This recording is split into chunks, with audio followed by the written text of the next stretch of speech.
So yun po ang aking 4x4. May RF3205 po yan.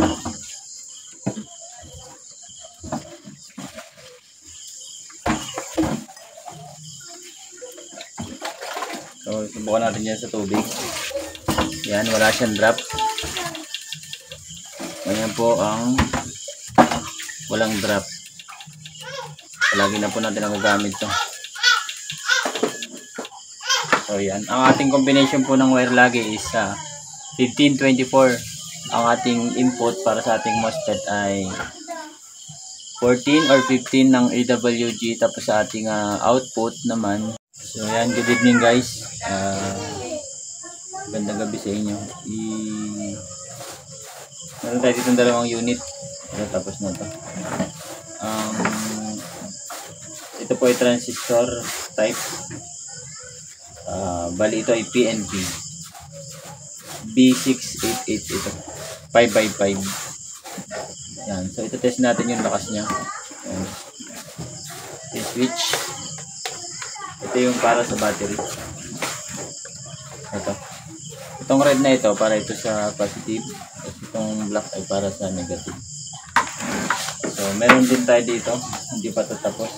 Yan. Ito naman po ay MOSFET type IRF3205. IRF3205. So bali 3x3 lang siya. Ayan. Compare natin dito sa 5x5. So ito hindi pa ito tapos, wala pa tong capacitor, lagyan pa natin. Ayan. So dahil hindi pa siya tapos, wala pa siyang switch. Hindi pa siya tapos. Tapos ganun din sa kabila, katulad sa kabila, meron tayong red clamp para sa positive at isang black para sa negative battery. So tara, isubukan natin to. Ayan. So umpisa mo natin tong B688 PNP type na transistor. So yung red sa positive, ito nakikita nyo, nabasa nyo positive. So bali kasi yung camera natin naka-front. So pindutin natin, i-flip natin dito. Positive. Kasi itong itim, yan. So negative.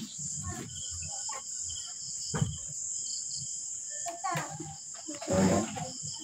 So try natin kung naandar. So switch. Click. So yun, gumana.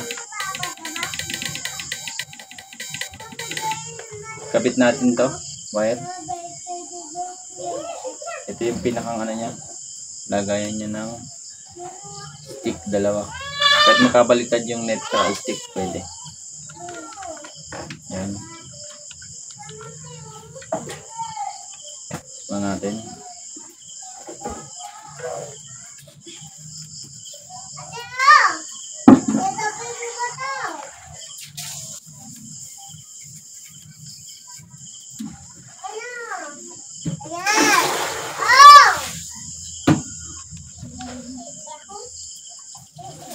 So yan, nakabit na natin.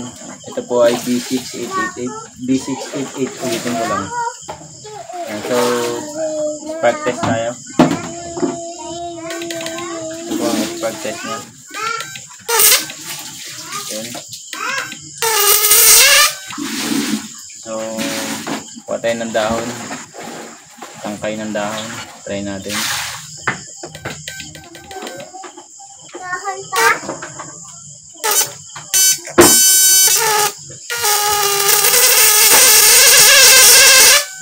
Yan po siya, B688 5x5.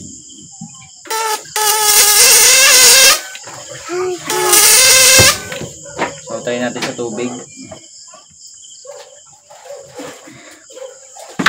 So ito yung tubig.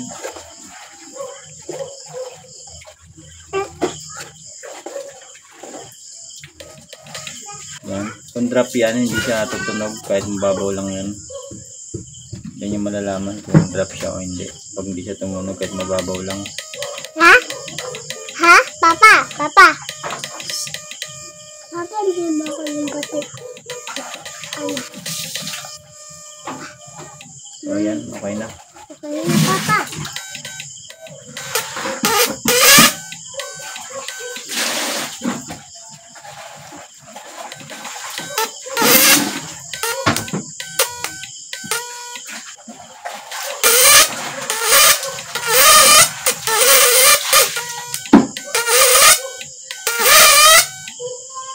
So yan po yung B688. Yan. So yun, na-test na natin yung ating 5x5. Compare natin dun sa ating MOSFET na 3x3 lang ang kanyang yan. So tanggalin na natin tong stick. So bago nyo tanggalin, pag nag-i-spark kayo, gantunin nyo muna para ma-search na matanggal yung kanyang charge.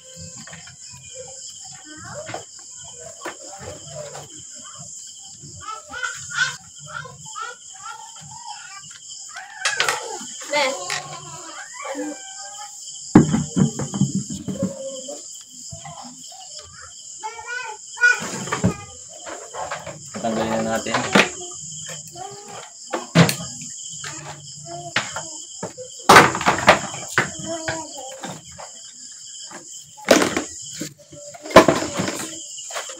Ito namang 3x3 ang subukan natin.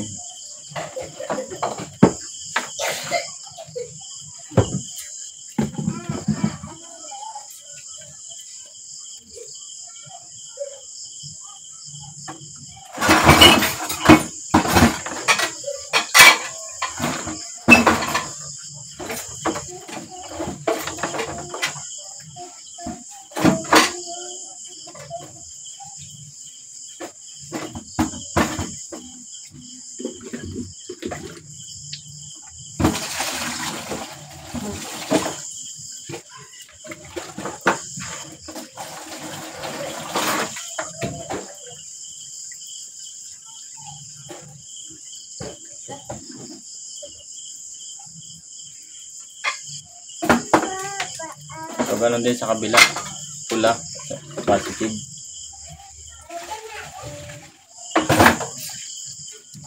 Itim sa negative.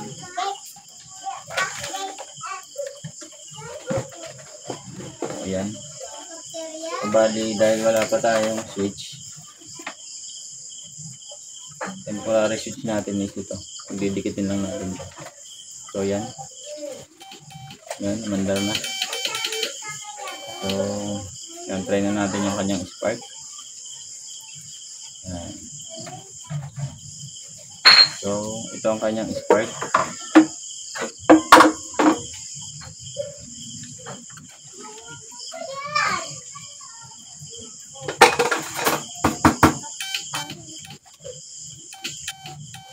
Spark niya po ito. Wala pa po itong capacitor. So, lagyan pa natin.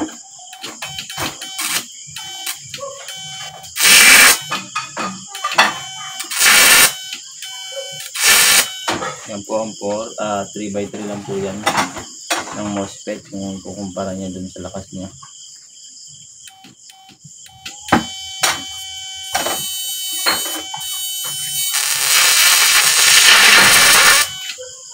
Ano yan? Hindi, babasag yan.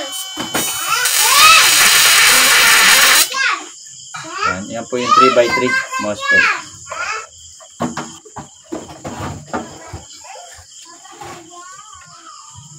So, lagyan natin sa tubig.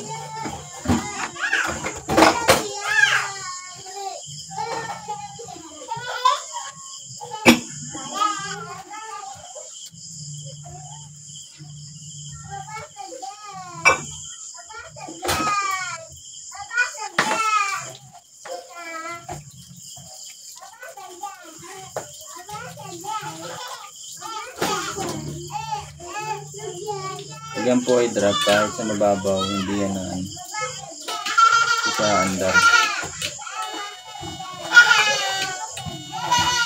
Yan po. Babarin natin yan. So dito, ayan o.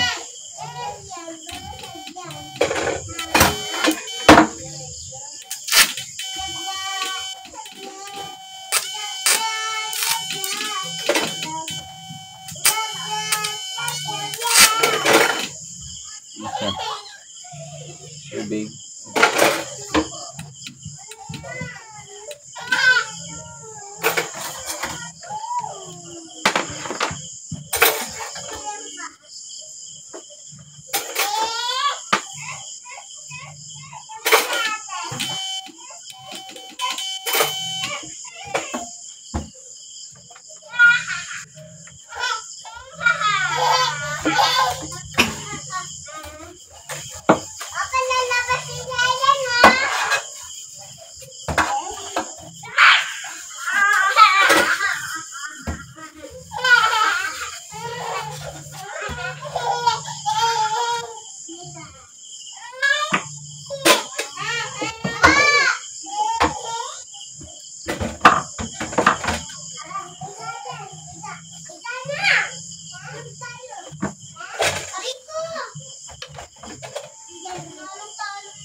Yan. Pag MOSFET po, huwag niyo po siya laging i-spark, stick kasi madadamage po yung kanyang gate or yung drain or yung sa kanyang source. Kaya kung mag-i-spark man kayo, lalagyan nyo ng ganito para iwas sa short, pero wag pong madalas kasi yun po yung nakakasira ng isang aparato. So yan lang guys for today's video. Subukan lang natin yung comparison ng 5x5 na transistor type at saka ng ating 3x3 MOSFET type. So kung tutusin, 5x3 mas malakas po yung 3x3 na MOSFET. So kaya yung iba pinipili itong gawin itong MOSFET. Meron siyang kahirapan gawin, pero sa lakas po hindi kayo talo. So para sa akin, kasi dati ang ginagamit ko transistorized D718. So ngayon nag-move na ako sa MOSFET na IRF3205. Yun na po ang panggamit ko ngayon. So ang panggamit ko ay 4x4. So ito po yun. Kung may bag na po, ito yung panggamit ko ay IRF3205 yan. So i-try din po natin yan.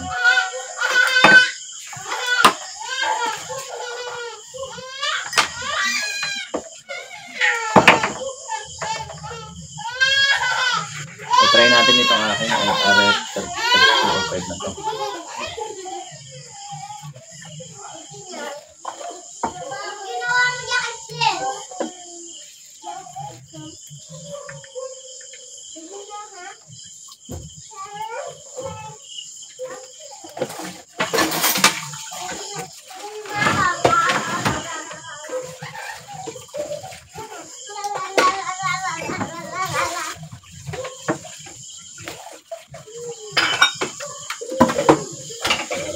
Ito po ang lakas niya.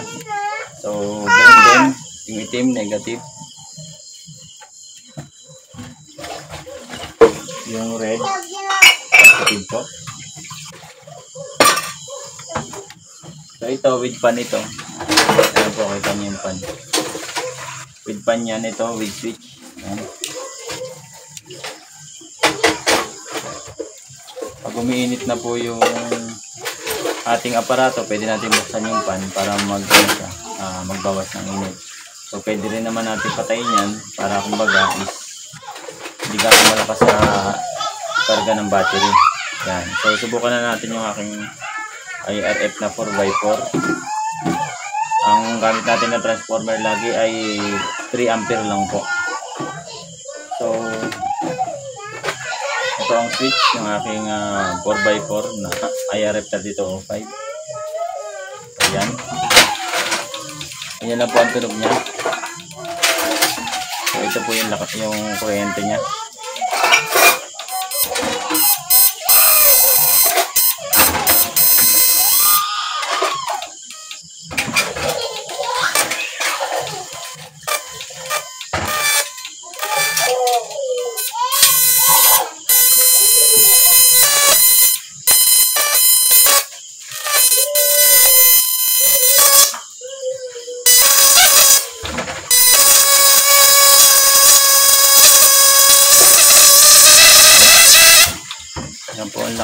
aking 4x4.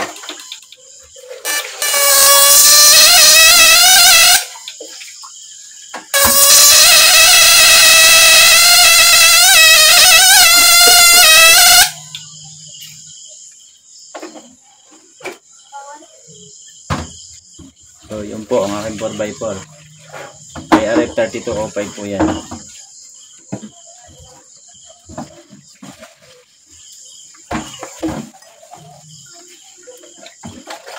So, subukan natin yan sa tubig. Yan, wala siyang drop. Ayan po ang walang drop. Palagi na po natin nagagamit to. So, yan. Ang ating combination po ng wire lagi is 1524. Ang ating input para sa ating MOSFET ay 14 or 15 ng AWG. Tapos sa ating output naman, gumagamit tayo ng number 24 or 25. Ang turn po ng ating output ay 300 to 380. Tapos sa ating naman, kalimitan natin ginagamit na bilang sa ating primary ay yung, kunyari ang ating gagamitin po ay number 14. Kadalasan ko pong bilang ay 10-0-10 lang po. So yun lang guys. See you on next vlog natin. Sana may natutunan kayo. Kung nagustuhan nyo, please follow our page or our YouTube channel para mag-update po kayo lagi sa aming bagong videos. So yun lang po. Thank you and God bless po sa lahat.